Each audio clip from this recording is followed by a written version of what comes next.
Ito na.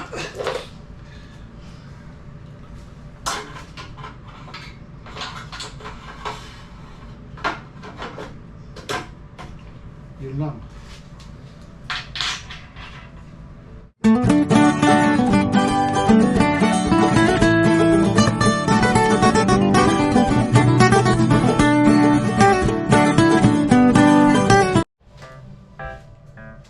Yun. Good afternoon mga kakibs. My goodness. Ito, andito tayo ngayon sa ating kwarto. So, bali, meron tayong gagawin ngayon. Mag-assemble tayo ng binili natin kama sa Temu. Tingnan natin kung okay ba to. Bumili tayo ng kama sa Temu. So, ayan. Tingnan natin mga kakibs. So, bali, itatry ko siyang i-assemble. Kung hindi, ewan, kasi matagal lang nasira yung aming kama. Matagal lang siyang nasira. So binaba na lang namin. Ito, so tingnan natin kung kaya ko siyang gawin. Ito yung binili natin. May ilaw din siya. Sana kompleto kasi minsan kulang ito. Kulang minsan yung pinapadala nila. Step 1, step 2, sundin lang natin yung susundin lang natin ang instruction.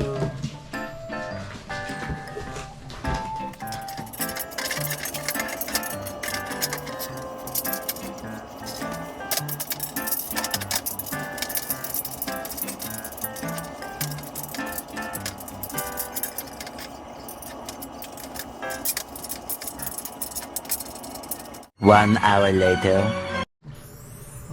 So ayan mga kips, kung makikita nyo, bali nabuo na natin yung frame. So lalagay na lang natin yung mga support bars dyan.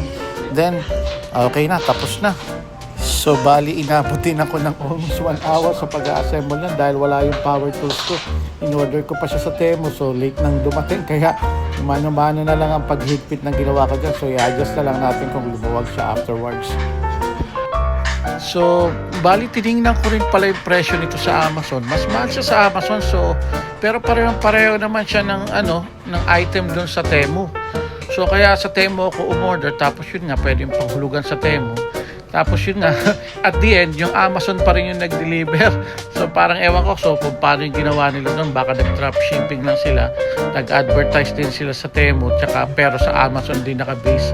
So yun, so hindi naman siya may galing ng China. So bali galing siya dito lang malapit sa amin sa Ontario, sa Oshawa or sa Whitby ata siya nang galing yung delivery. Kaya mabilis din, local warehouse yung nakalagay kumpara sa direct item na galing ng China.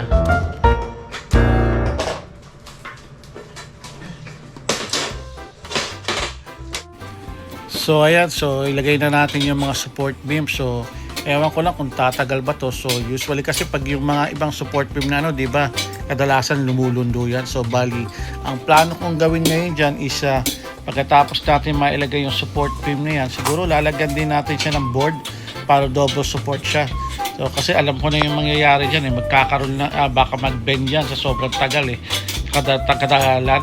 Alam mo naman, mabigat-bigat tayo dalawa na nag-iisang ikaw. So medyo manipis-nipis yung support beam niya. So lagyan na lang natin siguro ng tabla. Bali meron naman akong dilalang wood nun na galing sa kumpanya. So ayan, so gano'n na lang gagawin ko siguro.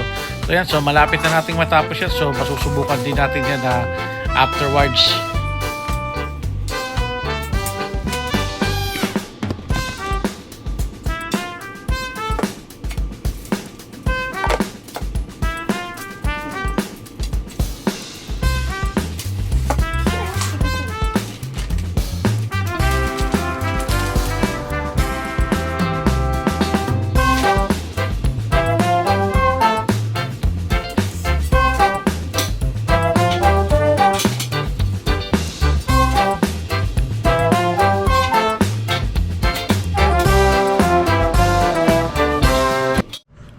Sa wakas, natapos din natin yung pag-assemble.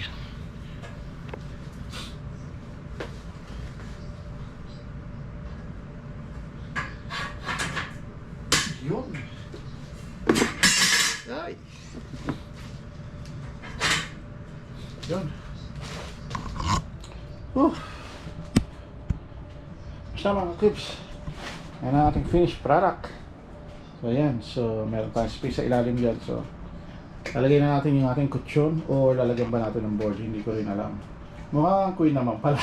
Akala ko mukhang maliit pero queen na nga siya. Queen size. So ayan. Yan mga cubes ang ating project. So lalagay na natin yung kutsyon. So yan mga cubes. So bali pakita ko sa inyo yung so ayan. So bali wala pang ano. Nilagay ko muna yung ano. So ayan. Yung ating kama. Tapos yan. May countertop din siya. May ilaw na napapalitan yung ilaw niya mga cubes. Papalitan niya green. Kaya may remote control siya. So meron din automatic na nagpapalit ng kulay. So nasa sa inyo. Yan. So tapos ito, yung makikita niyo yung kalat dito nung nakaraan yan. So inassemble ko na ito. Hindi ko na pinakita yung pag-assemble ito. Inassemble ko na rin itong parang po ano namin. Gusto ni Mrs. sana cabinet na hard cabinet. Kaso sabi ko hindi pwede. May ano, mahirap. Mabigat yun. So kaya yan. So yan. So maayos-ayos na ngayon yung ano natin. So yan. So ganyan ang itsura niya mga cubes. So diba? So ayos siya.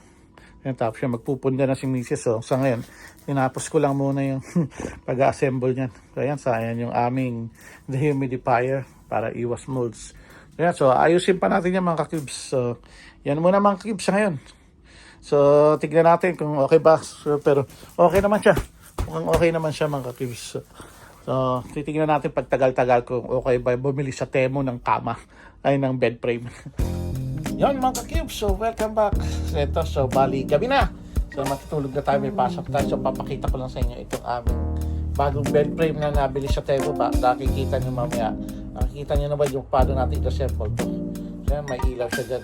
May mga patungan rin yan. Hindi tulad yung ating dating ano. Bali tinanggal namin kasi yung lumang bed frame namin. Ano na, sira na. Putol yung mga paa. So wala na, bali sa foam na lang. Tsaka sa boxboard lang yung ginagamit namin noon. Kaya mababa, parang Japanese style. So ngayon may nakakita ako sa Temu, mas mura siya sa Temu kaysa sa Amazon. So kaya doon ko binili, doon ko in-order. Pero yung Amazon pa rin yung nag-deliver. FedEx, through FedEx. So okay na, so ganun lang din, parang dropshipping lang ang ginawa. So kaya minsan tinitingnan ko rin sa Temu tsaka sa Amazon kung saan mas mura. Local warehouse naman to. So hindi siya nanggaling ng China. So dito rin siya galing sa Whitby ata o sa Oshawa. So yan, so bali ito. So kita-kits ulit tayo mga ka-cubes. So testingin ko natin itong bed frame natin.